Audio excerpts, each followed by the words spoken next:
क्या अयोध्या राम मंदिर केस में सुप्रीम कोर्ट का फैसला बदला जाएगा? ये सवाल अचानक से खड़ा हो गया है और पूरे देश में बहस का विषय बन चुका है। वजह है पूर्व मुख्य न्यायाधीश DY चंद्रचूड़ की हालिया टिप्पणी। उन्होंने एक इंटरव्यू में कहा कि बाबरी मस्जिद का निर्माण एक मूलभूत अपवित्रीकरण यानी फंडामेंटल एक्ट ऑफ डेसिक्रेशन था।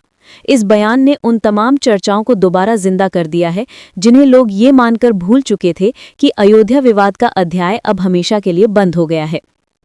लेकिन अब सवाल उठने लगे हैं कि क्या सुप्रीम कोर्ट के 2019 के ऐतिहासिक फैसले को चुनौती दी जा सकती है, और अगर हाँ तो किस आधार पर? 2019 में सुप्रीम कोर्ट की 5 जजों की बेंच ने सर्वसम्मति से अयोध्या मामले का निपटारा किया था। बेंच में तत्कालीन मुख्य न्यायाधीश Ranjan Gogoi, justice SA Bobde, justice DY Chandrachud, justice Ashok Bhushan और जस्टिस S अब्दुल नजीर शामिल थे। फैसले में विवादित 2.77 एकड़ जमीन रामलला विराजमान के पक्ष में दी गई और साथ ही मुस्लिम पक्ष को मस्जिद निर्माण के लिए 5 एकड़ जमीन अयोध्या में ही देने का आदेश हुआ।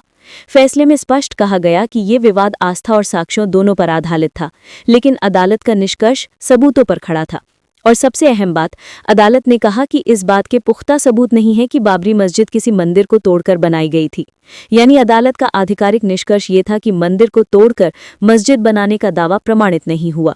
लेकिन अब जब पूर्व CJI चंद्रचूड़ ये कह रहे हैं कि मस्जिद का निर्माण एक अपवित्रीकरण की क्रिया थी, तो सवाल उठता है कि आखिर उनके निजी विचार और अदालत के आधिकारिक निष्कर्ष में इतना विरोधाभास क्यों है। यही वजह है कि वरिष्ठ विधि विशेषज्ञ और शिक्षाविद प्रोफेसर मोहन गोपाल ने बड़ा दावा किया है। उनका कहना है कि चंद्रचूड़ का ये बयान इतना गंभीर है कि इसके आधार पर सुप्रीम कोर्ट में क्यूरेटिव पिटीशन दाखिल की जा सकती है।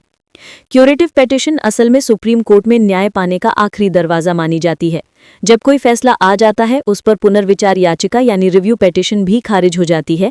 तब अगर ये महसूस हो कि फैसले में न्याय के मूल सिद्धांतों का उल्लंघन हुआ है या कोई गंभीर भूल हुई है, तो प्रभावित पक्ष क्यूरेटिव पिटीशन दाखिल कर सकता है। लेकिन ये बहुत ही दुर्लभ मामलों में स्वीकार की जाती है। उदाहरण के तौर पर आपराधिक मामलों में जहां किसी निर्दोष को सजा दी गई हो या जहां प्राकृतिक न्याय के सिद्धांतों का खुला उल्लंघन हुआ हो, तभी सुप्रीम कोर्ट इसे सुनवाई के लिए मानता है। अब यहाँ सबसे बड़ा सवाल यही है कि क्या अयोध्या के मामले में सुप्रीम कोर्ट क्यूरेटिव पिटीशन स्वीकार करेगा? प्रोफेसर गोपाल का कहना है कि अयोध्या का फैसला न केवल कानूनी दृष्टि से कमजोर था, बल्कि उसमें धर्मनिरपेक्ष न्याय की जगह धार्मिक झुकाव दिखा। उन्होंने कहा कि अदालत का काम सिर्फ न्याय करना नहीं, बल्कि ऐसा न्याय करना भी है जो हारने वाले पक्ष को भी निष्पक्ष और भरोसेमंद लगे। उनके अनुसार अयोध्या केस का फैसला इस कसौटी पर खरा नहीं उतरा। यही कारण है कि वे इसे विषाक्त यानी टॉक्सिक जजमेंट बताते हैं।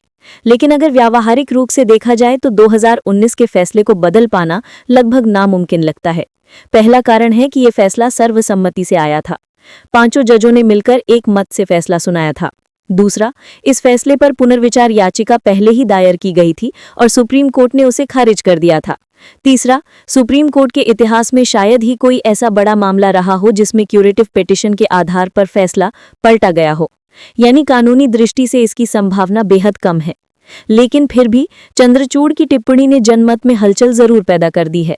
लोग ये पूछने लगे हैं कि अगर मस्जिद का निर्माण सच में एक अपवित्रीकरण था, तो क्या अदालत ने 2019 में पूरी सच्चाई सामने रखी थी?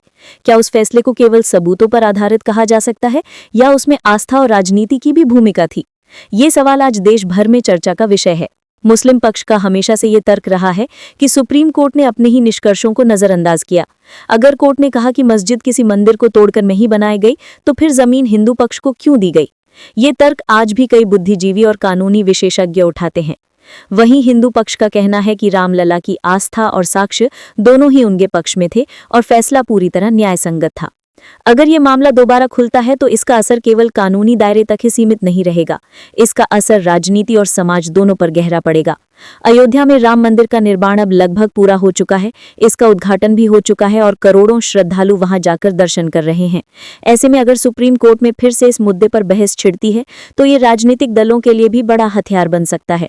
एक पक्ष इसे आस्था और न्याय की जीत बताएगा, तो दूसरा पक्ष इसे धर्मनिरपेक्षता और संवैधानिक मूल्यों की हार कहेगा।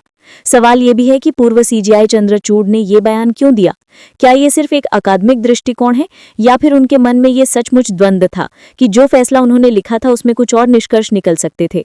ये स्पष्ट नहीं है, लेकिन इतना तय है कि उनकी ये टिप्पणी अयोध्या केस के इतिहास में हमेशा दर्ज रहेगी और आने वाले समय में इसे कई बार उद्धृत किया जाएगा। कानूनी विशेषज्ञ मानते हैं कि क्यूरेटिव पिटीशन दाखिल करने से अदालत को फैसले को बदलने की मजबूरी नहीं होती। सुप्रीम कोर्ट चाहे तो बिना सुनवाई के ही इसे खारिज कर सकता है, लेकिन अगर कोर्ट इसे सुनवाई के लिए स्वीकार कर लेता है तो यह अपने आप में बहुत बड़ा घटनाक्रम होगा। उस स्थिति में अयोध्या केस पर देश में भर में एक बार फिर से राष्ट्रीय स्तर पर बहस छिड़ जाएगी। तो अंत में ये कहना गलत नहीं होगा कि अयोध्या का फैसला भारत के इतिहास का सबसे अहम निर्णयों में से एक था। इसने न केवल एक पुराने विवाद को खत्म किया, बल्कि देश की राजनीति और समाज की दिशा भी तय कर दी। अब सवाल यह है कि क्या उस फैसले पर दोबारा विचार होगा या नहीं। कानूनी लिहाज से इसकी संभावना बेहद कम है, लेकिन बहस और चर्चा के स्तर पर यह मुद्दा आने वाले दिनों में और भी जोर पकड़ने वाला है। तो दोस्तों, क्या आपको लगता है कि सुप्रीम कोर्ट को 2019 के फैसले पर दोबारा सुनवाई करनी चाहिए या फिर इसे इतिहास मानकर आगे बढ़ जाना चाहिए? ये सवाल अब आपके सामने है। अपनी राय हमें कमेंट में जरूर बताइए।